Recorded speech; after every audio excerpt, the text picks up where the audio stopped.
And we're live in 5, 4, 3, 2, 1.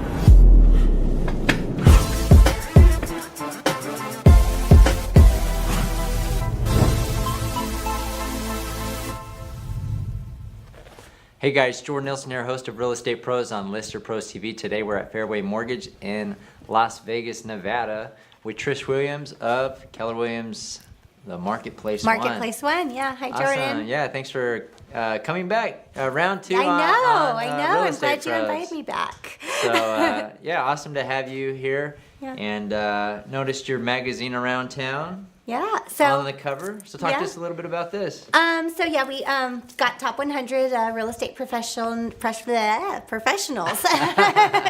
in Las Vegas, and we're running kind of a promo for that right now. It's they're randomly in different stores, Smith's, Vaughn's, Whole Foods, different places throughout the city. So there's different covers and different stands. If you run into one of our covers, take a selfie with it and tag Trish Williams team on Facebook. We're going to enter you into a drawing. We're going to have a raffle in August, which is the end of the issue circulation. And that raffle is going to be to win a 10-ounce bar of silver. So take a selfie, tag us in it, and you might have a chance to win. Awesome. Yeah. Well, that's awesome accomplishment, being a top 100 professional here in Las Vegas. We got it nicely here on the background. But, Thank awesome. you. So since the last time we talk to us about kind of what's going on in 2019 here in the Las Vegas real estate market. In the market, okay. Yeah. So the market's kind of weird right now. I mean, it's doing good. We have one thing that's interesting is definitely we have more inventory. There's a lot more inventory. There's a lot more houses to sell, a lot more houses to choose from as far as buyers are concerned. Mm-hmm. No major price reductions, though. A lot of time, there are price reductions on listings, right. Yes, but sales prices, median price range has actually increased over the last year rather than decreased, even with the inventory going up. So I think that's a little bit interesting, just because you would think that when sales slow down, prices would start to go down as well, but that's not really happening. Last year, I think this is funny because I put a post about this last year, in spring. Everybody knows spring last year, was crazy insane. You couldn't find a house, buyers or multiple offers on everything. Like we remember 2018, right? Last year, it was every seller that I was talking to was, I'm going to wait to sell my house because the Raiders are coming. And all of a sudden when they come, right, prices are going to double. Prices are going to double. But it was so insane at that point where it was like, it was at least 80 to 90% of the listing appointments I would go on. It was like, well, I want to know what my value is now, but we're going to wait to list till the Raiders come. And I was like, why? Like, what does that mean? Why? How does that affect anything? Right. Like, it's and to me, I look at what's really behind that. Who's building the stadium right now? It's probably it's construction workers and things like that. I mean, they're at their income is higher. Probably what are we looking like $40, $50 an hour jobs right now that are working on the stadium, and then once the stadium's up and running, we're probably talking, more like concession stand workers. It's definitely, the economics behind that doesn't make any sense to me, and it didn't then.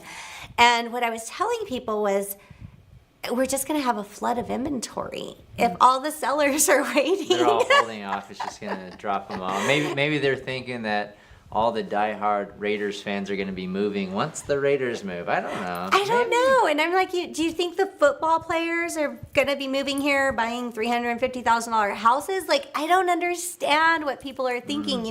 They watch the news, and the news doesn't know real estate, so it's bad advice. Sure.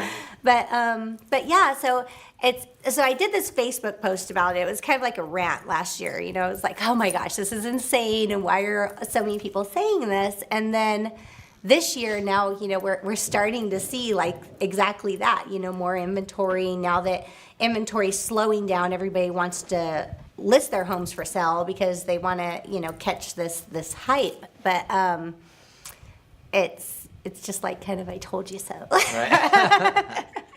Yeah. Yeah. So So you're seeing that pricing's, so inventory's up, but pricing's remained relatively the same, or maybe Relatively increased the same. I mean, it's increased slightly. There's not been a huge increase. One good thing is the median price range has not decreased. So we do see a lot of price reductions overall MLS, but what's behind that is because, last year you could price 10,000 over comp and it'd still sell. So a lot of people still have that mindset or mentality when they're pricing, and then we have to come down to reality and price to comp. So is it more, are you seeing it shift more of a buyer's market than it was last year in 2019? So it is more of a buyer's market, but we are, I guess by statistics or charts, we are technically still in a seller's market, but it is a lot more, buyers have more of a chance to ask for concessions, get closing costs, things like that they're getting. We're seeing a lot more of that, where last year wasn't even an option. Sellers are actually taking contingencies now, which is great, because last year, right. last year when people wanted to sell their house and buy another house, it was like, well, no one's going to take a contingency, or it's very slim chance. So now we're starting to see a little more of that. It actually, as both a listing agent and a buyer's agent, I like this a little bit more, because we actually do have. We get to use our negotiation skills. You can negotiate an offer. Before it was like you send an offer, it's like, it's highest price wins. Now you can actually go back and forth. You can negotiate. You can get some things. I like it. So. Yeah. So okay. So definitely, there's been a little bit of changes in the market. So how about from a real estate agent perspective? Are you seeing an influx in a lot of people getting into the real estate market, and things that are making you as successful, right, as a top 100 performer? What are those things that you're seeing that you're doing this year to be a top performer? Yeah, are you talking about agents getting into the market? Right. Yeah. Well, Just more like trends. Yeah, we definitely have, there's a lot of, I think the last statistic I looked at for GLVAR was 11,000 or something. Insane 11,000 number agents. of active agents. It's still, there's still a lot of agents. There's a lot of competition out there. As far as what we're doing, my team's so customer service driven. My business is literally 95% referrals. It's just, it's past clients, they tell their friends, it's people that we work with. We're doing some business off of sign calls and, some other things, internet, or, video stuff that we have out there that people will call off of, but we're primarily referral driven. So customer service space, I feel like our industry is shifting so much with just disruption and, all these things that are going on. I feel like there's a ton of different big corporations that want to get rid of the realtor or, push the realtor aside. So for my business in particular, and this is what I train, on my team too, is just customer service is more important now than I think it ever has been, because we want to gain those relationships where people don't feel like we're replaceable. So that's it's just a big thing that we focus on, nurturing, gaining relationships, developing relationships with every client. They're never a number, everybody, we get in personal, personal relationship. And that's impressive to be able to have a business that sustains on that percentage of referral business and be a top performer. That does definitely speaks volumes to the level of service that you're providing to your clients, because if somebody has a bad experience, who's going to refer them to you? Right. And it's I'd say probably in the last couple of years, we're probably overall 150, 200 families that we've worked with in some sort of way, and in real estate altogether. And I think out of all of them, I probably had 2 people that I can say actually had complaints, and it was just I mean, I don't know if it's being arrogant, but I think they were just impossible to please. Right. But, but everybody, usually the experience is so great afterwards. Like we create the people that we work with, like they're excited. They're like, they're excited about us. They want to tell people about us. And that's really the experience we try to provide for everybody. Mm-hmm. So outside of customer service, what also sets you guys apart from the 11,000 agents? I did see part of your article in the magazine that you're not just a solo agent, you kind of have like a team. Yeah. So we have, again, it goes back to customer services, but what we have is, when I started off, I was a solo agent, of course, and I've been in real estate now. This is my 5th year. I'm going into my 5th year right now. So when I started out, I was a solo agent, and what I found is, I was running myself ragged. It's like you be out all day with clients and then paperwork all night, and just who you can't operate and you can't provide a good level of service that way either.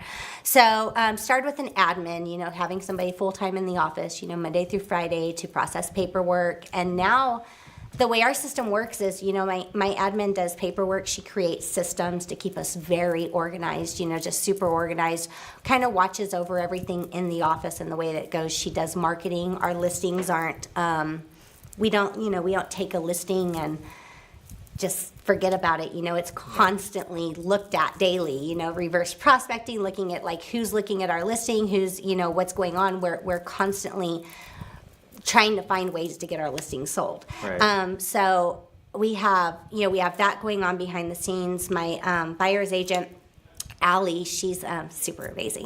she's just great, and she's out. She works with the buyers one-on-one. She's out showing houses. She's making sure that they're taken care of. But because we have such like the operation, the way that it works is, she has time to dedicate to them. It's not. It's not like, I don't have any time for you. I got to hurry up and show you this house. Like you can actually invest the time to care about what we're doing because we have everything else operating behind the scenes to keep, to keep everything in line. We have an intern on our team. He's in college right now studying real estate. So he's kind of just hanging out, learning about what's going on, how this works. He's, does some like errands and stuff for us, every now and then. So he's great. We have another person coming on the team right now. It's another buyer's agent. He's bilingual, so I'm super excited. Nice. We finally got a bilingual person because we want to be able to help everybody. So Right. that's super exciting for me. It's just it's just having an operation where we work together. It's not. And one thing that I think is a little bit different about our team versus a lot of other teams is you're not sent from department to department. It's not that experience where you're like, who's my agent again? Right. Like I'm there. I'm kind of obsessive about things probably, but I'm there. I oversee everything. I keep my relationships and communications with the clients throughout the process, and we work together. I mean, Allie, every morning at 8 a.m., we're talking to each other about who's doing what, what's going on. So it's never, none of us are ever out of the loop on what's going on. So we're all helping. It's like the client has, 4 realtors working for them instead of 1. We're all working together. Awesome. So it sounds like a great operation and a team that you're not it's not like you can't talk to Trish. You're there to make sure that everything runs very, very smooth and that it's a great customer experience, right? So Right. you continue your business and get referrals. So if somebody watching this is interested in having you represent them as a buyer or seller, how do people get a hold of you and your team?